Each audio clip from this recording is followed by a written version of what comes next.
Welcome to the Football Show on PLZ Soccer's YouTube channel. I'm Peter Martin. Alan Ruff and Alison McConnell join me on the show today to look ahead to those final fixtures in the Scottish Premiership, where everything will be determined at the bottom end of the table and possibly some permutations to contemplate in the playoffs up at the top end for European football. So over the weekend, some teams will be hoping that they can get a win and suddenly not have to play as many qualifiers. We'll discuss that with Alison and with Ruffy as well.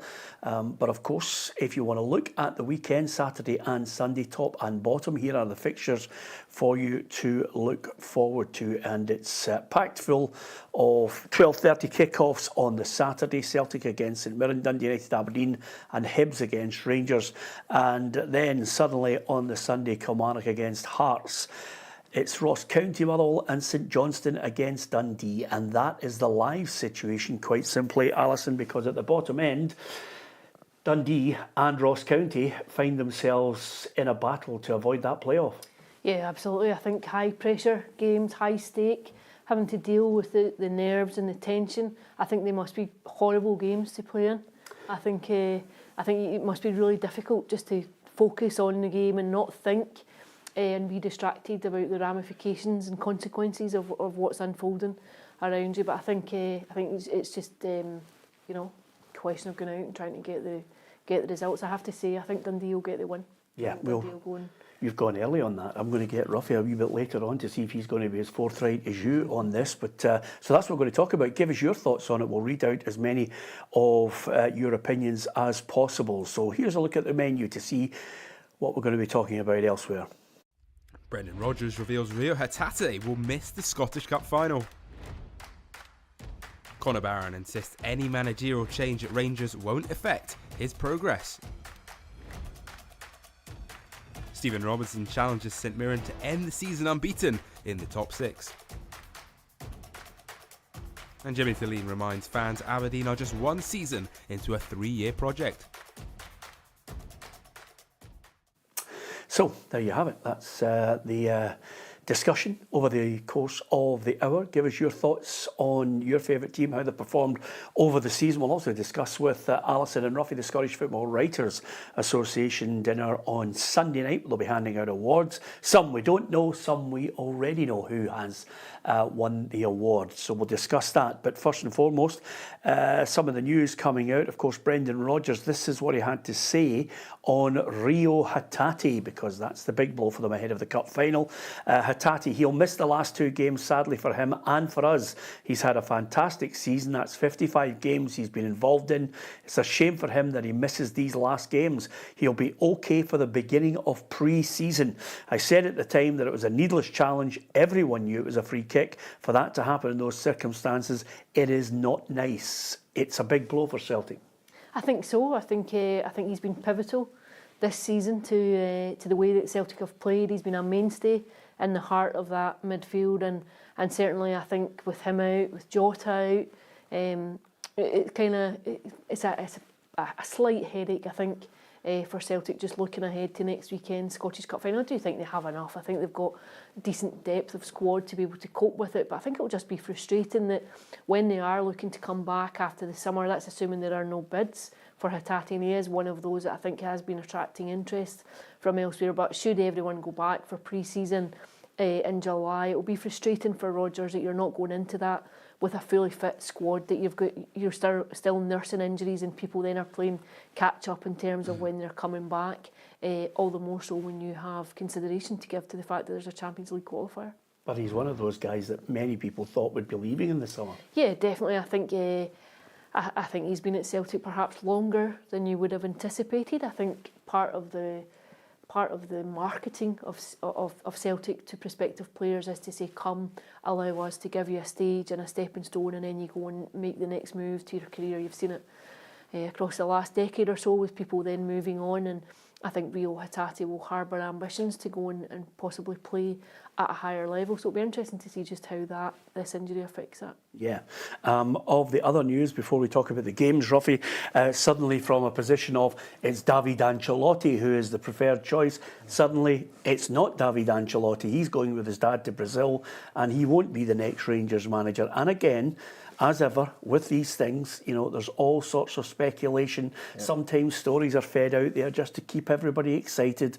But at the end of the day, the Rangers fans will be looking and thinking, I got a feeling from some of them that they weren't too enamoured with Davide Ancelotti with no experience in the first place. No, you're right. I know he's been about with his dad for a wee while, at various clubs. But I think the fans are looking for an established manager, somebody who's done something. We don't know who that will be, but there'll be another name. They'll come up, and it's the speculation that the Rangers fans don't want. They want a definite. They know they have to do something very, very quickly, something in the pre-season to get players out, players in. The European games coming up, so speculation's doing nobody any favours. Yeah, always worry about these attractions to names in particular. George Weah was a great player. His brother, not a great player. No, and if CVs now is what you've got in the end of your CV. He's got a good coaching CV, but never managed a team of any sort. And Rangers are a very big club. Thanks for that, Ruffy. Just in case anybody wasn't aware of the stature in Scottish football, he's just reminded us. With that in mind, also the other big news that was coming out, which was Derek McInnes. It turned into a little bit of a circus, to be honest with you. I think Derek should have just probably got the head down into a darkened room and just started packing his stuff and leave without maybe leaving himself open to a fair bit of criticism. Now he's not going to be in the dugout against Hearts, and that's the right move, I think. I think so too. I think he's been unfortunate with just the timing of that last game, the fact it's against Hearts. But I think in terms of just a common sense approach to it, I think it was always going to be very difficult for him to be in the Kilmarnock dugout when news had been confirmed that he's going to be taking over Hearts. I think it leaves you open to accusations that you're compromised in the position, and I think the fact that he got the result that kept him up last weekend, he done what he was supposed to do. He's kept him in the top flight. I think it was probably the right time to go, and I think we knew. I think last Saturday afternoon when it's post-match and a manager comes in and says, I'll take one question on the topic that I know everyone's talking about, I think you have a really solid indication of which way the direction of traffic is going. So I don't think it was a huge surprise when it was confirmed that he'll be the new Hearts manager. Equally, I don't think it's any great surprise that Kilmarnock have said, right, okay, it's time to maybe take a step back now. If I'd been in that press conference, that I said, look, Derek, this is quite a long first question. Various caveats I want you to pay attention in particular to it and see if you can answer it in stages for me. 1A is, but this is what, of course, Kilmarnock released as a statement with regards to his future. It's been agreed between our board of directors, Derek McInnes and his staff, that the best approach would be if they were not in charge for the final match of the season. Paul Sheeran and Alan Archibald will also not be involved. First team and match day duties will be undertaken by Chris Burke and Craig Clark. We look forward to seeing the Blue and White Army out in force as we give the players the send-off they deserve. And I tell you, at the end of the day, they've been in a no-win situation, clapped by the opposition fans, booed by the home supporters. Yeah, it's just an unfortunate fixture for him. He was already on record saying, look, I'm going to be here. I've had a great time at Kilmarnock. I've had great European experiences. The last 4 or 5 results have been pretty good. I would think the majority of the fans would have liked to have said cheerio to him, but unfortunately the fixture and a certain element, obviously aired their views and what had happened. But it's a shame because I'm sure he would have went out onto the park and applauded the majority of the fans and said thanks a lot for you. To be fair, I think he'd done that last Saturday. He went onto the pitch. Now obviously there was something to celebrate, the fact that he kept him up, but he did go on. He made a real point last Saturday of going and applauding the Did he do the big Ange wave? Yeah. Yeah, we weren't quite at the Ange wave, and we weren't quite at a Ronnie Dyla punching of fists or anything like that, but there was very much an acknowledgement of the fans and what appeared to be a farewell salute. From my perspective, perhaps we put 2 and 2 together sometimes, but I did think he went on to didn't throw his jacket into the crowd. No, nothing like that. Just out of curiosity, Ruffy, has he been a success at Kilmarnock? Yeah, I think so, with the resources that are available to him. He's not got the same budget as the ones at the top 6. I think Billy Bowie done his best. I think they're a good relationship together. And I just think injuries killed him this year. Injuries in all the wrong places, up front, in the middle, at the back, the goalkeeper. and he's struggled on. And to his credit, I think he's got about it the right way. Just get his head down and fought back, and I think the results at the end of the season justified that. I think he's a solid choice for Hearts. What about you? Yeah, I agree. I think he did do well at Kilmarnock. I think he should be seen as a success. He delivered European football to the club. I think he has been hindered throughout this campaign with injuries to key players at various times. I think Kyle Vassell was a huge loss at points of the season, but I think he is a manager who can get create a team that are better than the sum of their parts, and I think that's what Hearts need just now. They need a level of organisation and structure. I think he knows obviously the landscape of Scottish football inside out, the environment of it, and I think he knows where Hearts should be in terms of the hierarchy of Scottish football. Where they are at the minute is not becoming of a team of Hearts budget and stature. I think he'll go in with big ambitions to get them back into that third spot. Okay, we're going to talk about Aberdeen, one of the new signings that they've got. We'll discuss that. We'll look at Celtic and Rangers. Lots to talk about the weekend games down at the bottom end as well. We'll give you our thoughts on who we think is going to be in that playoff place.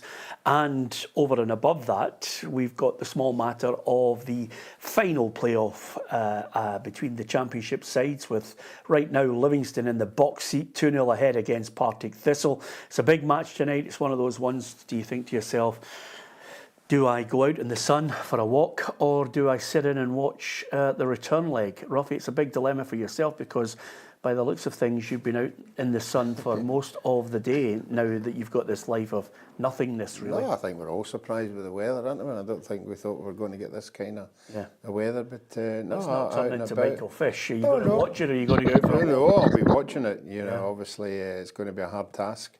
I think Brian will be cursing himself with that miss just at the end of the game, which would have gave them a wee bit of a lifeline. But the worrying thing was a few players going off with injuries. Big Ashcroft went off with a hamstring. They're going to be stretched. Livingston won't be. I saw their substitute bench. They look pretty strong. So it's going to be a hard one. Okay, our man in West Lothian is there right now, which is incredible. Who goes to a game almost 3.5 hours before it? But that's the commitment of Blair Malloy, who's out there. Yeah, he's out there in the sun at the moment. And as ever, football is a game that you want to enjoy. Let's see if Blair's got his serious face on, or if he's looking forward to, in the sunshine, a miracle from Partick Thistle. What's the odds in that happening, Blair? Good afternoon, Peter. Welcome to the Costa del Livingston. What an afternoon we've got for football here. You're talking about whether to go outside and enjoy the sun, stay inside and watch this Premiership playoff, come down here and, like me, experience the best of both worlds. A little bit of sunshine and some hopefully entertaining football on show as well. Like you said, it's a massive task for Partick Thistle this evening. They're coming into this one 2-0 down from the first leg at Firhill. Goals from Scott Pittman and Danny Wilson, giving Livingston that advantage going into this one. But David Martindale, who incidentally just drove past me about 30 seconds ago, gave me a little wave on the way past. He said, and he made a point to say, that this tie is definitely not over. And I think that is definitely in reference to their opponents tonight. Alison, who's sitting on the couch today, she'll know more than anyone. Down at Somerset Park last week, I don't think most people gave Partick Thistle a prayer against Ayr United, and they pulled off the comeback of all comebacks. That incredible 88th minute goal from Brian Graham to send Partick Thistle through to this stage. But as Ruffy pointed out there, injuries could take their toll on this Partick Thistle team tonight. I think Lee Ashcroft in particular, he could be the one that is a big miss for Partick Thistle at the back. So it'll be very interesting to see how it goes this evening. Livingston, of course, trying to get back into the Premier League at the first attempt after losing at relegation last season, 10 points adrift at the Premier League, but they'll be certainly hoping to make a better fist of it and go back up to that top tier. Yeah, brilliant stuff there from Blair. Certainly a fantastic game in prospect, and it looks as if it could be in the middle of Spain. Ruffy, look at the backdrop. The backdrop, blue skies. He's got to be the only man wearing a black polo shirt on a night like this. I mean, you've got to have the T-shirt, haven't you? Everyone's a critic. Yeah, absolutely. He's there to be leathered, to be perfectly honest with you, but he does a great job. And of course, he says, "Well, Alison's sitting on the couch. He's been out on that many reports. He doesn't know that we've borrowed this desk from Loose Women, Ruffy, which hopefully will give you a chance to give us a wee bit of gossip later on. We're getting the couch fixed. You like it, don't you? We were saying, Alison, it's nice. You feel sort of comfortable. You feel, Yeah. I don't know what the word I'm looking. You feel quite assured. Is that right? Oh, God, give us the couch back any day. Anyway, thanks to so many people who are saying, what the hell's happening with the set? But we're getting the couch fixed, to be perfectly honest with you, Ruffy. And we thought we'd just add the news desk into the equation. It's quite good, isn't it? Yeah, I like it. I liked it in the olden days. I think it was very good. Yeah, absolutely. This is how we started out, Ali. Had we signed you by then? Yes. Well, there you are. And of course, Ruffy, you're well aware that the sell-on clause for Ali is in place, much like Jeremy Frimpong. I think we'll get a fair few quid when she goes. Yeah, I thought it was a roll-on, Jared. Yeah. Yeah, I don't think there's much interest. No, don't rule it out. Anyway, thanks to Blair Malloy. Give us your thoughts. Who's going to win it? Livingston or Partick Thistle, living in the ascendancy, 2-0 up, certainly in the box seat. And I'll tell you one thing, I don't think too many teams are speaking to the Dundee fans in midweek. I don't think too many of them are looking with any great, confidence if they are in that playoff against Livy. I think Livingston would give teams a gate. I think when you look at who it might be, either Dundee or St Johnstone, I think Livingston would give them. They'd give them a game. I thought they looked impressive on Tuesday night at Firhill. I thought they looked refreshed. You could see that Partick Thistle were on their last legs, obviously going into it in the back of a different kind of run of fixtures. You can see they're down to the bare bones in terms of players out, injured. I thought Livingston looked fit, they looked ready, they've known that these playoffs are coming up. I thought they could have won by a bigger margin on Tuesday night. I think they had a couple of really good chances too. It could have been more emphatic, and I think if Brian Graham scored that goal at the death, I think the complexion of the tie is very different. But I would anticipate that Livingston go through, and I don't know that anyone would relish playing them to fight for their lives. I thought McGowan and Wilson were impressive at the back. Yeah, Livingston. they've got a that lot of experience. experience. They look pretty solid. Absolutely. And of course, with Alison mentioning Brian Graham's crucial miss, everyone's a critic, Ruffy, aren't they? Yeah, he should have. No, he got them there in the first place, didn't he? I'm not criticising. The amount of goals he scored this year at crucial times, without Brian. Yeah, without Brian, they wouldn't be where they are. There's no doubt about that. And it must be a difficult job getting thrown in there as a player manager and having to deal with everything off the park and on the park. And you could see it's maybe taking its toll a wee bit. Yeah, from the papers this morning, a lot of speculation that obviously from his point of view, he's going to view and review his whole, workload, what he's going to do. Yeah, well, I know he's going to step down from the women's team. Obviously, the campaign finishes on Sunday, and that will be his last involvement with Partick Thistle's women's team. What comes next for him, I think, is interesting. I think he's got another year left in his contract with the club, but I think there's been a bit of frustration that they've been left in limbo to this point in the season. They still don't know what's happening. So it'll be interesting to see just what happens. I think he's fairly open-minded too about where his future may lie in terms of a coaching sense. I think he's open to coaching in both the men's and the women's game. I think when he first started out, it was very much a view that the women's coaching experience might facilitate a move into the men's. I think actually he's enjoyed it, and I think he's fairly open-minded about what might come next. But certainly it's interesting to see just how that plays out over the next couple of weeks. Yeah, okay. We mentioned there, of the 3 games on the Saturday, of course, there's still the small matter of, 4th and 5th. There's still something alive here for St Mirren, as well as Dundee United and Aberdeen. Rangers have got their part to play in all of this because it's Hibs Rangers. I'll be through there at Easter Road. Looking forward to seeing this match. Hibs have secured 3rd place. Everybody was smiling. There was a great celebration from the Hibs camp, and rightly so. I think now David Gray, knowing that they're going to finish 3rd, will be looking and just wondering, okay, let's see what kind of player we can attract, because we've got European football. We don't know how many qualifiers we've got as yet, but we've got European football, and there is the safety net. If you don't get past into the Europa League, you'll drop into the conference. But he'll be looking at players, one of them Nectar Triantis, to see if he can get him on board, as well as targets that he'll have for the summer. Yeah, absolutely. But I think this is a game where there's no pressure whatsoever on it. They could have gone into this one needing to get something. They don't. I think you saw the celebrations on Wednesday night after they got what they needed through in Paisley. But I think now he will be focused on where are the weaknesses within that team? Where is it that he needs reinforcements? And he also needs to have conversations with people who are all out of contract and deciding, where are you sticking with us? Here's what I've got to offer. It's quite a significant carrot, I think, when you can say we can give you European football. I think it definitely would encourage not only attracting players to the club, but retaining the talent that you have too. But yeah, I think there's no question that now he will already be thinking about next season and the plans for later on in the summer and getting through qualifiers. I wonder if he's got a really strong hand, Ruffy, to say, listen, if you're the Black Knights here, any chance of giving us a wee bit extra cash? Well, that's the first thing he's got to be saying when he get in there. Here, Hearts across the road have got a big investment. You know, they're going to come and spend it. You know, what are we going to do to match that? And there are people there who at Hibs who have got money. You would like to think that they'd be very aware that in the capital it's good to be first. So you would like to think, just as you've said there, that there's some money there. You know, go and see what you can do. Yeah, and they come up against the Rangers side. Quite emotional last week for Barry to say goodbye to the Rangers fans at Ibrox, if indeed it is his last hurrah this weekend as the interim Rangers manager.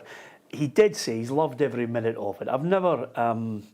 you know, I know there's a lot of people who are highly critical of my stance on Barry just because of our friendship over a long period of time. But if you are being criticised for having somebody who you admired as a player and liked as a person, if you're getting it in the neck for that, then you know, I really, what's the phrase I'm looking for? I really don't give a flying hoot. That's the best way to look at it, because that's what life's about. It's about making friendships, understanding people, and understanding that Barry Ferguson would love to have been the Rangers manager long term. If it's going to be a small section of his life where he gets an interim chance at being the Rangers manager, then so be it. But I do think, I can't for the life of me think that he's going to go back as an ambassador. I know he'll want to do that, but I think there's somewhere else where somebody would have had a look at him and said, you must have something to offer with a bit of cash, and not in the same predicament as no disrespect, but as an Alloa, as a Clyde, you know, to a lesser extent. I think it'll just depend whether or not he wants it. I think he's spoken and said a few weeks ago, if I'm not managing at Rangers, I don't know if I want to be managing anywhere else. I think it makes. Is that a sign of a lack of ambition? I don't think so. I think I think there are obviously difficulties and pressures that come with managing day to day. I don't know that he wants to do it, or he wants that kind of intensity in his life. I think it's very different when you're doing it at a club that you've had a long association with, not just professionally as a player, but privately too, growing up. There's no secret that Barry Ferguson was a huge Rangers fan, came from a family of Rangers fans. I think it's a very different job when you're then asked to go in and manage and coach. But I think it will come down to whether or not this experience across the last few months has just whet his appetite for going out on the training ground every day, working with players, going into games. Has he enjoyed it sufficiently enough that he wants to go and do it elsewhere? Or do you feel as though that scrutiny, intensity, actually it's come at a point in your life where you don't want it and you don't need it, and he might just enjoy the ambassador role, he might enjoy but still being in and around the club, or he may find that very difficult now if there's a new manager coming in. Yeah, and by the way, a lot of people make very pertinent points. John says admiring someone as a player or a person is fine. Don't let that affect your assessment of his managerial abilities, though, Peter. John, it is a very good point. I'm not Barry Ferguson's lawyer, but you know, when you look at someone's career and when you look at what he's got, he inherited most of these underachievers. You know, he's trying to get something out of a group of players who just didn't have it. They were clueless at the back. They couldn't beat teams that were on a far lesser budget than them. And he was trying to get a trick out of players who just are not fit to wear the Rangers jersey. Doesn't matter what way you look at it. He tried his best to get something out of a team of I'd hate to see even underachievers. That suggests that some of them have got something else in the tank, just not good enough. No, I think whoever identified Barry come in won a watch with that decision. I don't think there's many people could have come in at that particular time. And it's okay talking about the players on the park, but one thing he did was unite the majority of the fans, because they were in a mess. They didn't know where their club was going.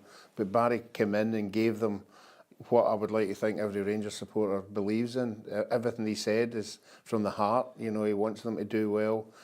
And I think he's done particularly well. I know there's a lot of results never went their way, but I don't think you can blame him tactically or anything like that, or substitutions are in. He's went about his job, and he's not frightened to leave big stars out. He's proved that. He's given some young ones a shout. So, no, I think on the whole, you know, as Alison said, it's his decision. And it is consuming, we all know it's 24/7. You know, if you ask any manager of Rangers or Celtic, they tell you, you know, it's your whole life. You know, and at this stage he might want his family life, he might not, he might have got a buzz out it.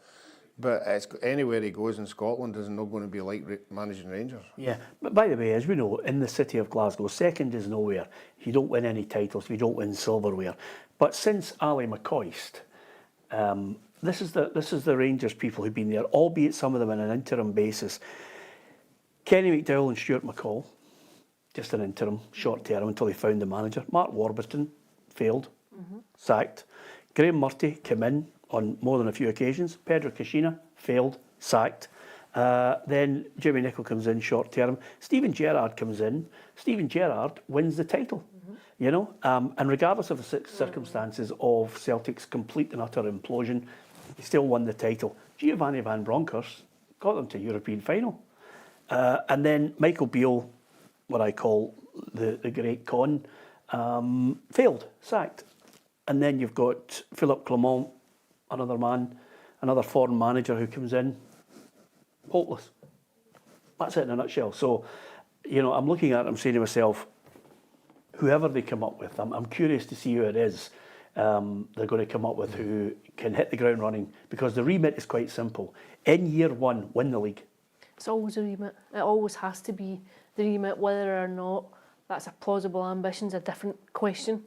But it's always the expectation at Celtic and at Rangers that you go and challenge to be the best team in the league. I think you could make an argument to say across, you know, the last 25 years, maybe Rangers shouldn't be expecting to do that every season, but it's there. That demand and that pressure exists and is there, and especially this summer, I think, when there has been investment that will allow them to make up some kind of ground on a Celtic side who have been very well managed off the pitch.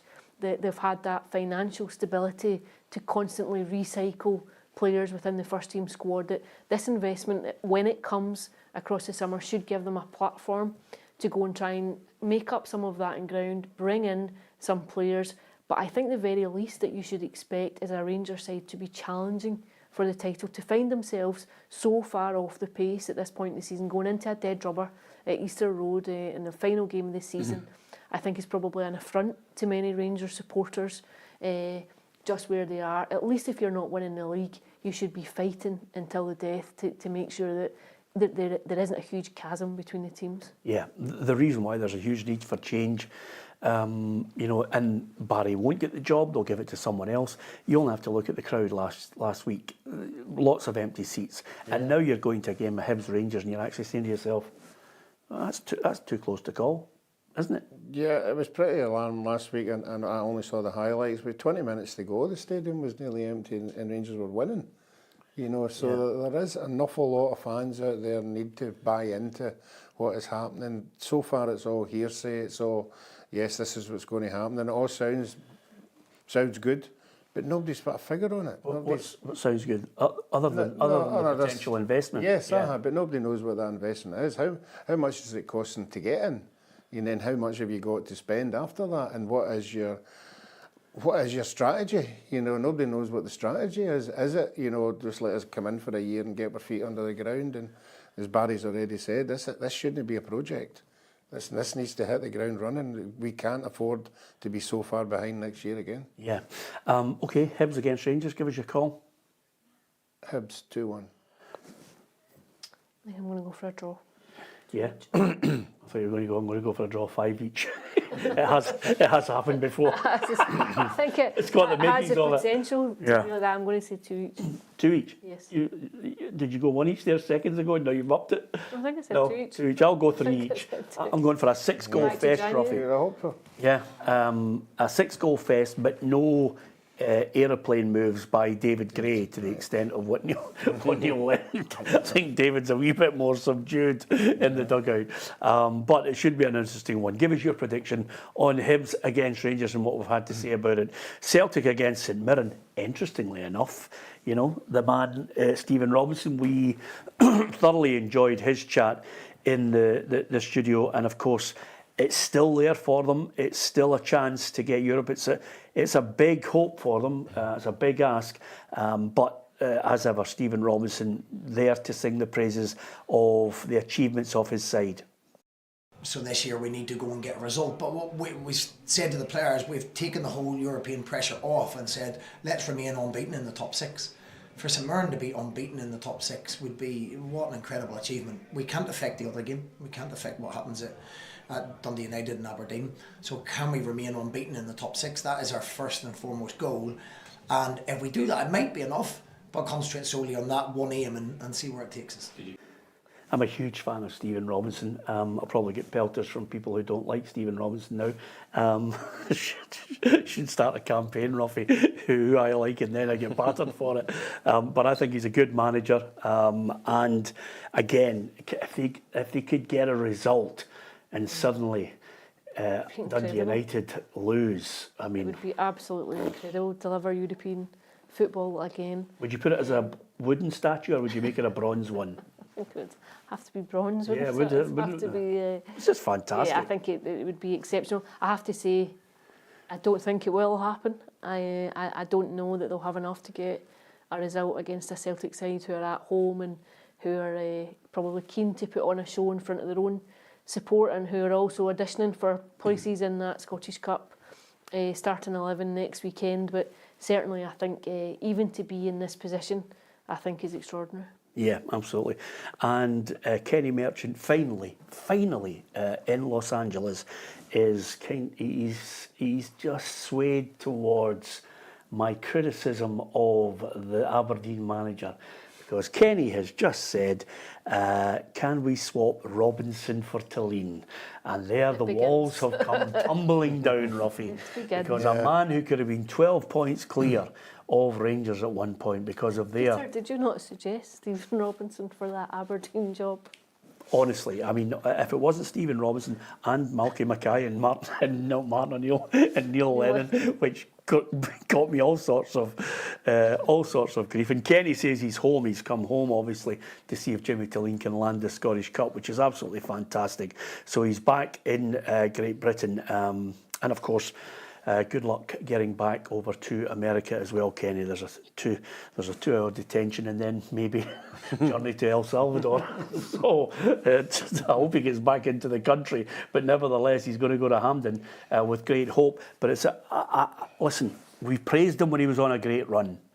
Then he had a terrible run, and then it's been a bit iffy, to say the least, with Aberdeen. I've not been convinced by them. I've not been, and I don't care whether, you know, it's a Neil Lennon or a Malky Mackay or whatever. You just look at the manager and what he's been able to do, and it's not... I'm not convinced yet, Ruffy. No, I think after... and we keep harping away about the fantastic start they had, but some of the teams that were beaten were Championship teams, Second Division teams. OK, it's a good run. You can't take that away from anybody. And then the slump. I mean, the slump was amazing. If it had been any other manager that hadn't had the start, he'd probably get sacked.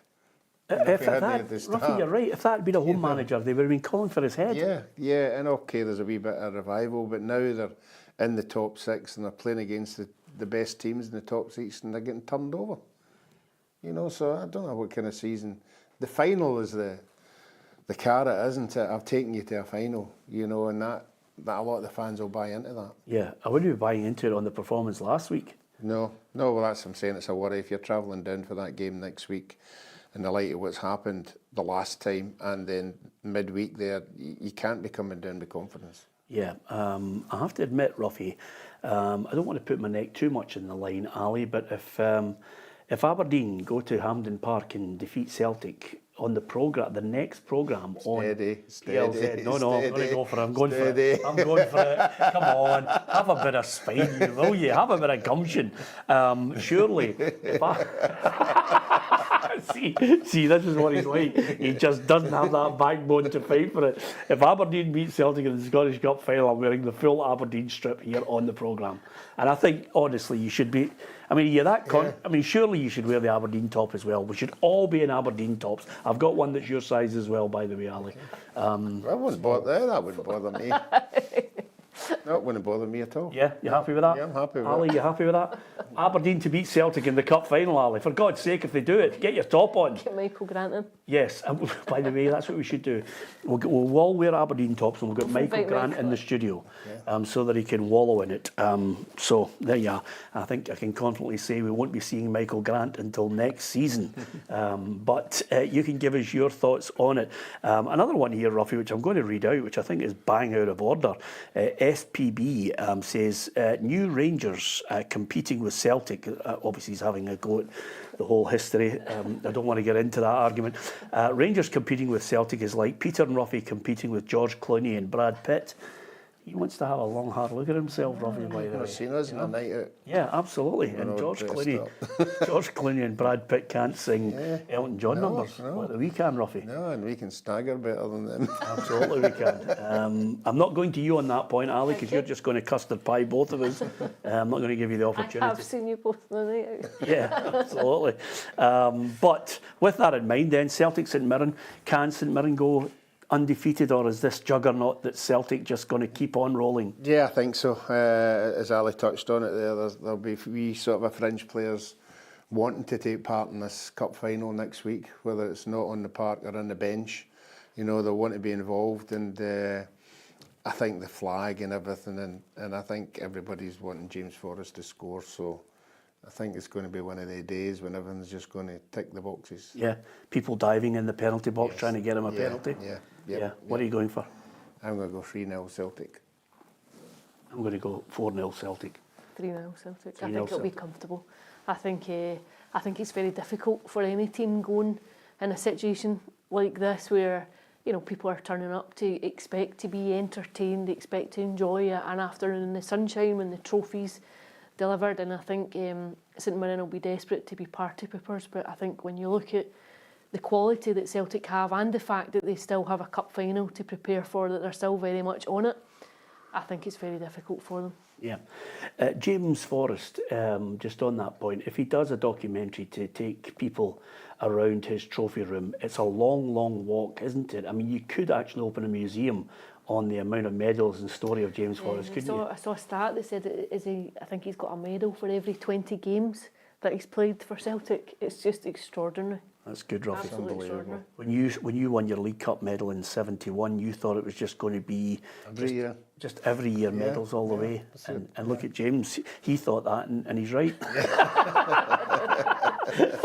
And he's been exemplary. He's been a lovely lad, and not a problem. You never hear of anything negative. He's not I mean, we like people who've got an opinion, but he's not that type of boy. He just goes about his business, does his talking on the pitch, and at times, Ruffy, when he's come back after long injuries, people have actually...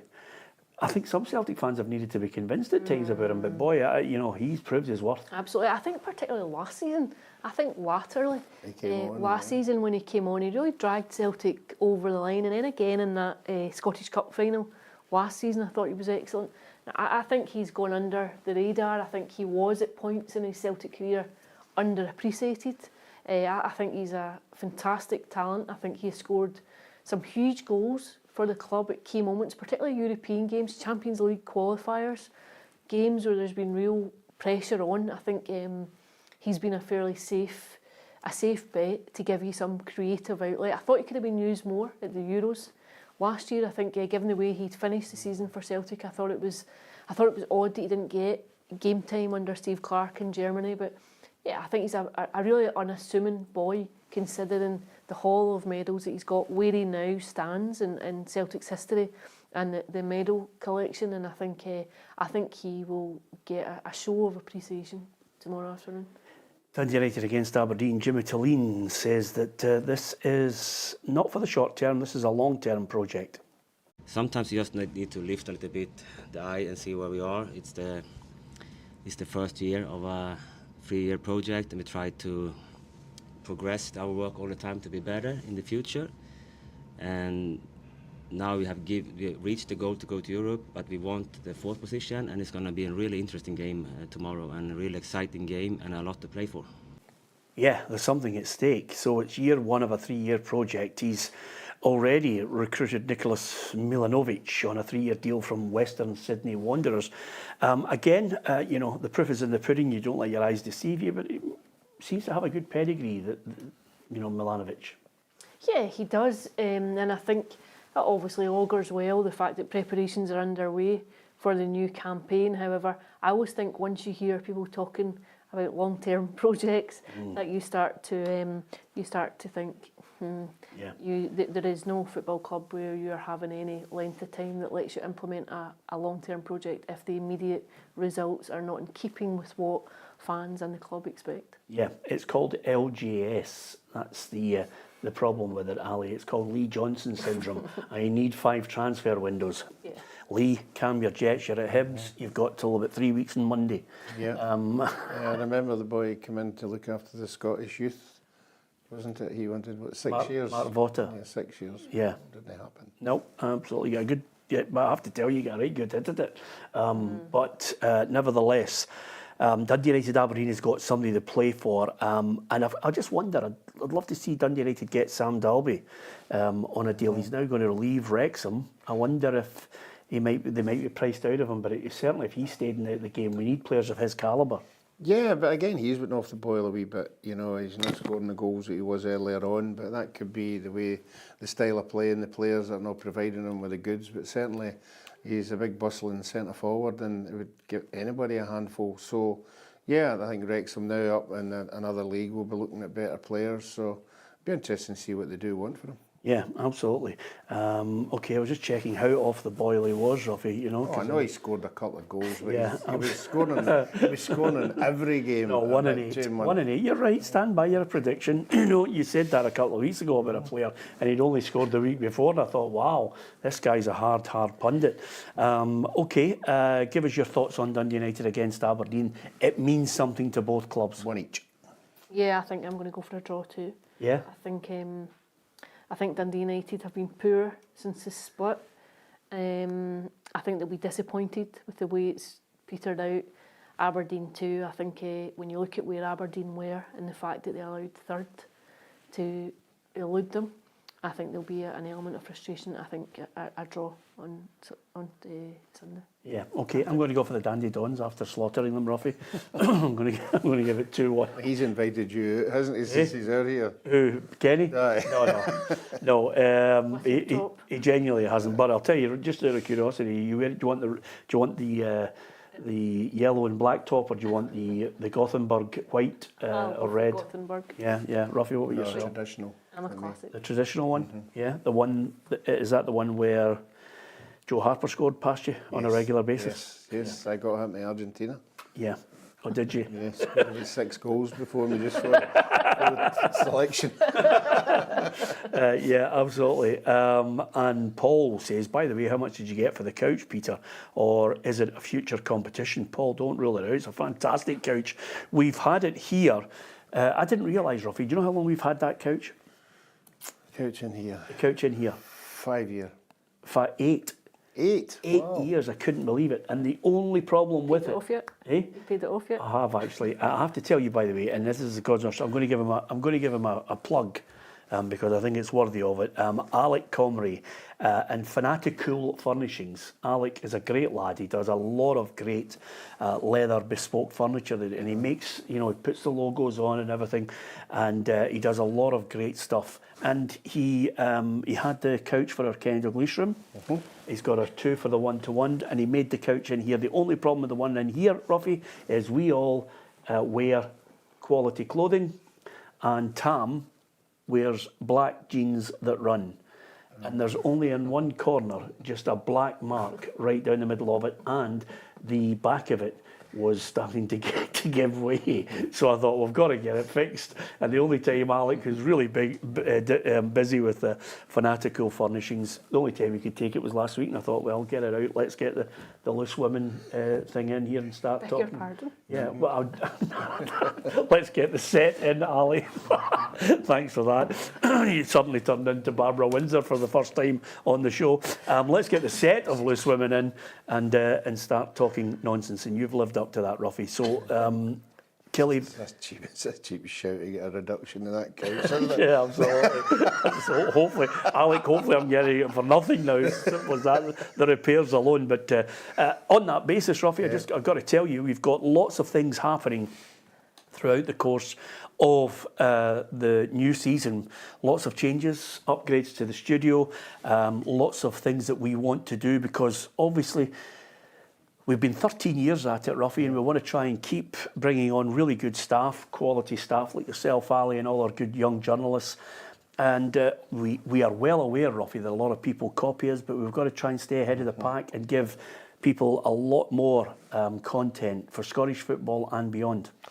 Yeah, we keep repeating ourselves every time we're out there. I mean, the people who watch it and listen, you know, that it's an avenue for them, whether it's here or abroad or whatever, you know, that they're buying into all the shows that we're doing. And you're right, there's nobody else does the amount of shows that you do.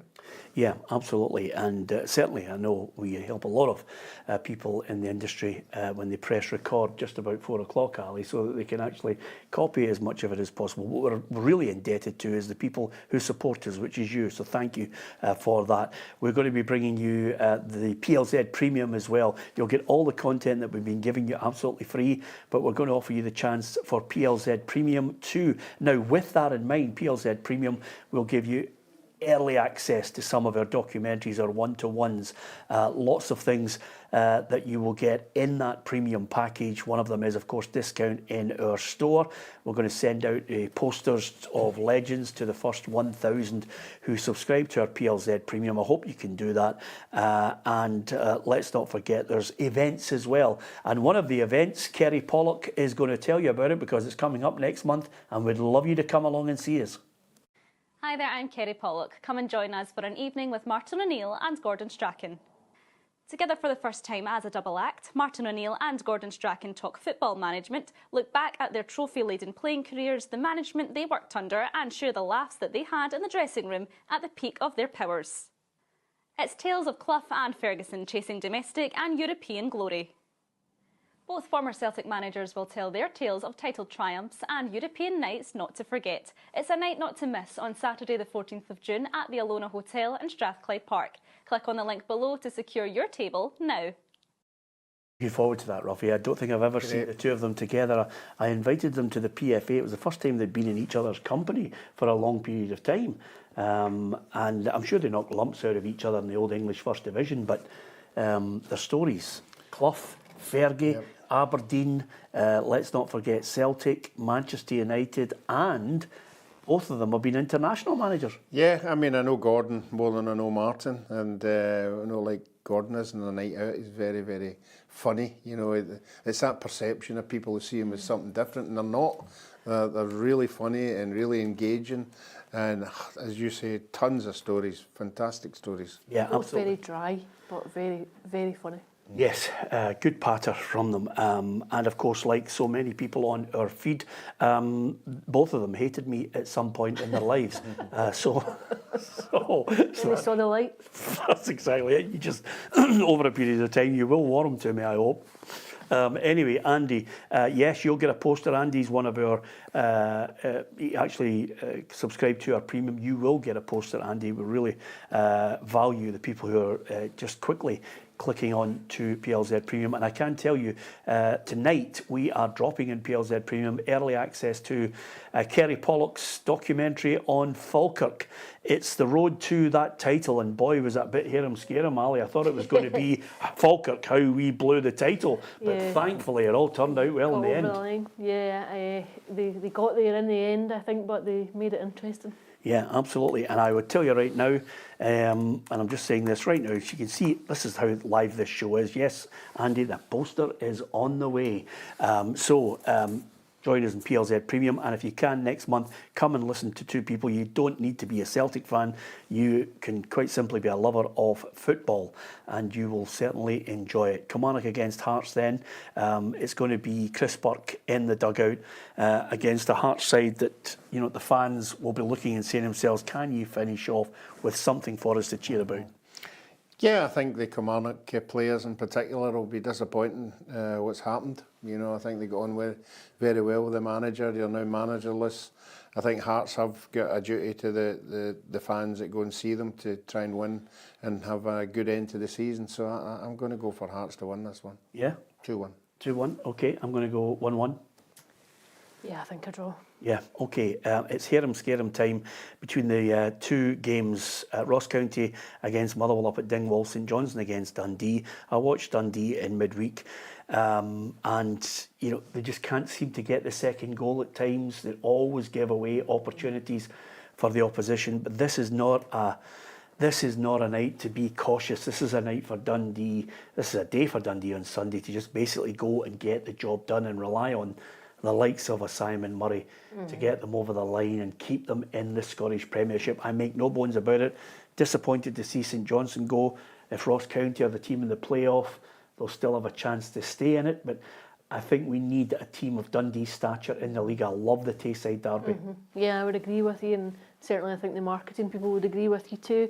But I just wonder about the influence of guys like Joe Shaughnessy, about Simon Murray and the goals, if these are the guys that just help them get over the line, just get them the win on Saturday. I wonder where St Johnstone's heads are after the way they found out on Wednesday night, and the fact that, you know, your future's up in the air, you don't know what follows now. When there's a relegation, I think the ramifications all the way through the club are massive because of the finances involved. So I just wonder where they are mentally now. I know Simo Valakari had said he wanted a reaction, he wanted it to begin at the weekend. I don't know how realistic that is when you're still absorbing the shock of what's happened. Not necessarily the shock, I think they've looked as though they were going to go down, but you're still absorbing the reality of it, particularly when you thought you walked off the pitch at Tynecastle thinking we're going to take it to the last day, and then you weren't. And yeah, I think Dundee will win.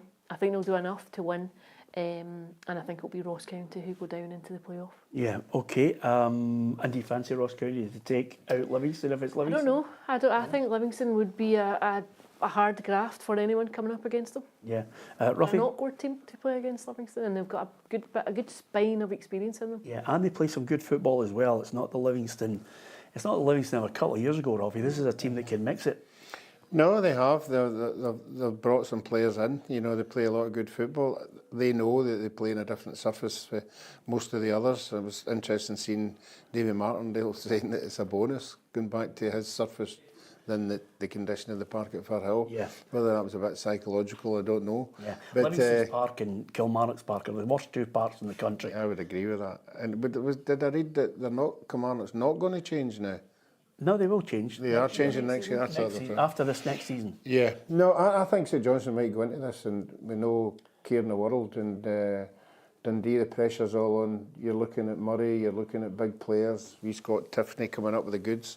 I think it's going to be a really nervous 90 minutes. I don't think Dundee, and see if it's a VAR in the last minute and it goes against Dundee.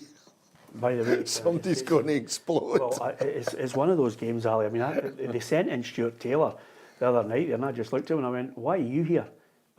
You know, because quite simply, you want to see the manager, but I think Tony Docherty was just he doesn't want to talk himself into trouble. He was annoyed enough at Rugby Park on Saturday after the come and look at VAR, and actually there's no pictures to show what might have been a penalty. He was annoyed at that. Then obviously there was a controversy against Motherwell the week before. I think a hat trick of. I think he was probably thinking, if I go out, I'm going to be fined. Yeah, absolutely. So Ali has mentioned that Dundee can win. Ross County will be in the playoff. Where are you? First of all, St Johnstone, Dundee. I'm going one each Dundee, and Ross County are going to win that game against Motherwell. Because I think Motherwell have got nothing to play for. So Dundee in the playoff? Yeah. Wow. Okay. Let me see your condescending face for Monday if it all comes through.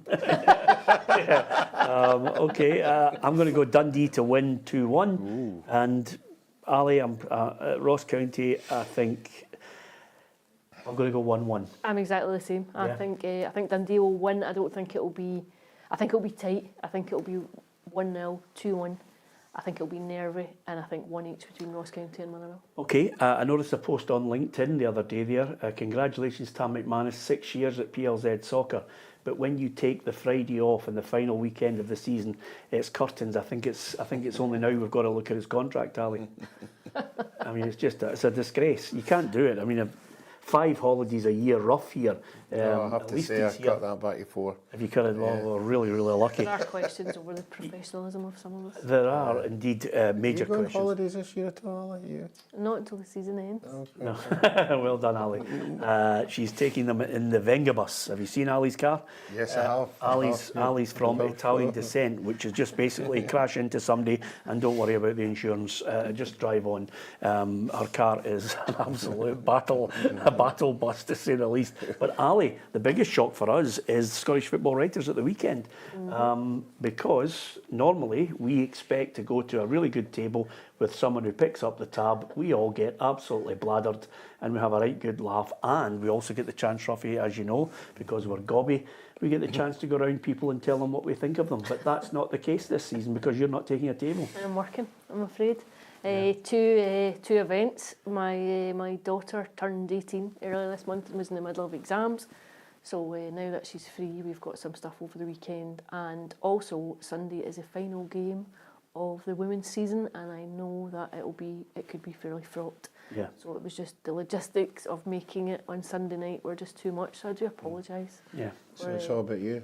Yeah, that's exactly. It's all about your inconsiderate daughter. It's just unbelievable. Who's winning the women's title? I'm going to say Rangers. Hibs need only a point. If Rangers win, they'll win it in goal difference. I think Rangers will probably have the momentum. They're playing at Ibrox. They also beat Hibs comprehensively just a couple of months back at Fir Park in the League Cup final. I just wonder about the effects of that on a Hibs team when they were on a big platform, a big stage, and Rangers were able to just stroll through the game now. I'll caveat that by saying Hibs then beat Rangers through at Meadowbank fairly comfortably a couple of weeks later, but I just wonder about the pressure that's around this game. Hibs have got a few experienced players, but there's a couple of young players, 2 very good young strikers, but I think Rangers might just fancy themselves. Do the women have straight into European football with the league? The champions go through a champions pathway, so you play a mini tournament, then you go into a knockout game, then you go through the non-champions route. It's very arduous. It's the same. You go into a mini tournament, it can be very, very difficult, and there's still a battle for second because Glasgow City are effectively only on goal difference. They're also 3 points behind Hibs, but Rangers' goal difference is so substantial that if they win the game, they'll win the league. However, if Rangers beat Hibs, then Glasgow City could take the second. You wouldn't get that in any other show over the weekend, that info? No, it's extensive, and the good news is the Women's Football Show will be back next season as well. And Straight Talk, the journals, which has been very well received, and the Football Show. Big news coming up on the Football Show, as well as other programming that we're going to bring you. All free. The additional stuff we're going to offer you is on PLZ Premium. If you get a chance, hit the link and give us the backing to take it to another level. We really do appreciate your support. The amount of people have given us great feedback, Ruffy, has been unbelievable. Listening to the podcast and giving us their thoughts on some of our pundits, some of the people we brought on the show, the one-to-ones, the documentaries. PLZ Premium this weekend will have an early access to the Falkirk documentary, the Bairns finally landing that championship title and heading back to the Premiership in Scotland next season. And we welcome John McGlynn and his brand of football at Falkirk. So you'll see that, and then of course going into next week, you'll get a chance to see that Falkirk documentary on our YouTube channel as well. So lots to look forward to, lots of links there for you to click on if you want to come and see Gordon Strachan and Martin O'Neill, or indeed you want to help us out in the PLZ Premium. Thank you very much to Alison and to Ruffy. Just out of curiosity, Ruffy, I'm absolutely battered at Alison for not going to the Football Writers, but I think it's a legitimate excuse. You're a previous winner. Are you going? Unfortunately, no. And the reason for that is, Ruffy? I might have to pay sometime in the night.